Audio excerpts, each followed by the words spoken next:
نبی علیہ الصلوۃ والسلام کی شان، آپ کا مقام بہت زیادہ ہے۔ اس کو ہم بڑے زور و شور سے بیان بھی کرتے ہیں۔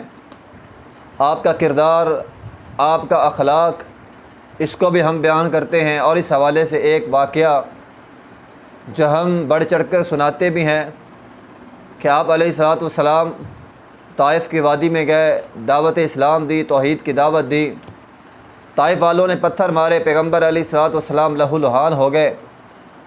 یقیناً یہ نبی علیہ الصلوۃ والسلام کی بہت بڑی گستاخی تھی۔ اس گستاخی پہ آسمان لرز اٹھا، آسمان سے فرشتے آئے، نبی علیہ الصلوۃ والسلام سے اجازت مانگی کہ آپ اجازت دیں ہم اس بستی کو دو پہاڑوں کے درمیان دے ماریں۔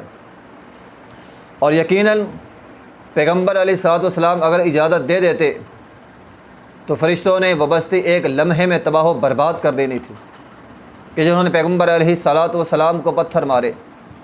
لیکن رسول اللہ صلی اللہ علیہ وسلم نے کیا جملہ بولا؟ فرمایا نہیں، اللہم اہد قومی فانہم لا یعلمون، اے اللہ اس قوم کو ہدایت دے دے، یہ جانتے نہیں ہیں۔ یعنی اگر آپ چاہتے تو لمحے بھر میں وہ بستی تباہ ہو سکتی تھی، لیکن نبی علیہ الصلوۃ والسلام نے دشمنوں کی بستی ہے اس کا بھی تحفظ کیا ہے، اس کو تباہ ہونے نہیں دیا۔ حالانکہ انہوں نے آپ کی گستاخی کی تھی، لیکن آپ نے دشمنوں کی بستی کا تحفظ کیا اور ان کے حق میں دعائے خیر کی۔ اس دعا کے نتیجے میں کیا ہوا؟ تھوڑے ہی عرصے بعد وہ لوگ مسلمان ہو گئے، اور یقیناً مسلمان ہونے کے بعد نیک اعمال کیے، جنت میں چلے گئے۔ اور آپ نے ایک نام سنا ہوگا، محمد بن قاسم۔ محمد بن قاسم وہ شخصیت ہے، وہ جرنیل ہے جو ہمارے بر صغیر میں اسلام کو لایا۔ ویسے تو اسلام اس سے پہلے بھی آ چکا تھا، لیکن باقاعدہ حکومتی سرپرستی میں فوج کی شکل میں جو اسلام لایا وہ محمد بن قاسم تھے۔ محمد بن قاسم اس طائف کی بستی میں سے تھا جن کے بڑوں نے نبی علیہ الصلوۃ والسلام کو پتھر مارے تھے۔ اگر وہ بستی اس وقت تباہ ہو جاتی تو ہمیں محمد بن قاسم نہ ملتا، لیکن پیغمبر علیہ الصلوۃ والسلام کے کردار کی وجہ سے، آپ کی دعا کی وجہ سے نہ کہ وہ بستی مسلمان ہوئی، بلکہ ہمیں عظیم جرنیل اس بستی میں سے ملے۔ تو محترم بھائیوں، نبی علیہ الصلوۃ والسلام کی گستاخی اور یہ رویہ ہم لوگوں کو بیان کرتے ہیں کہ ہمارے پیغمبر کا کردار، اخلاق بہت اعلیٰ، لیکن آج اس پیغمبر کے ماننے والوں نے کیا کیا؟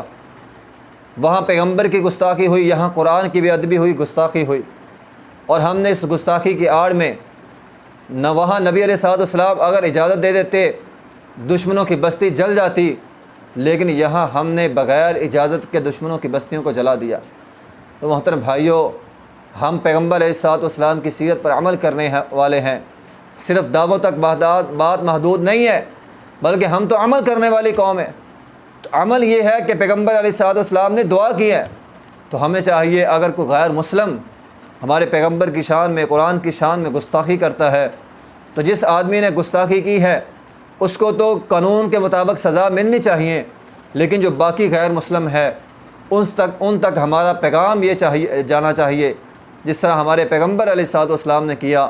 ان کے لیے دعائے خیر کریں، ہدایت کی دعا کریں، اور ان کو یہ پیغام دیں کہ اسلام امن پسند دین ہے، اسلام ایک مہذب دین ہے، اسلام انسانیت کی رہنمائی کرتا ہے، اسلام دنیا اور آخرت کی بھلائی کے لیے ہے۔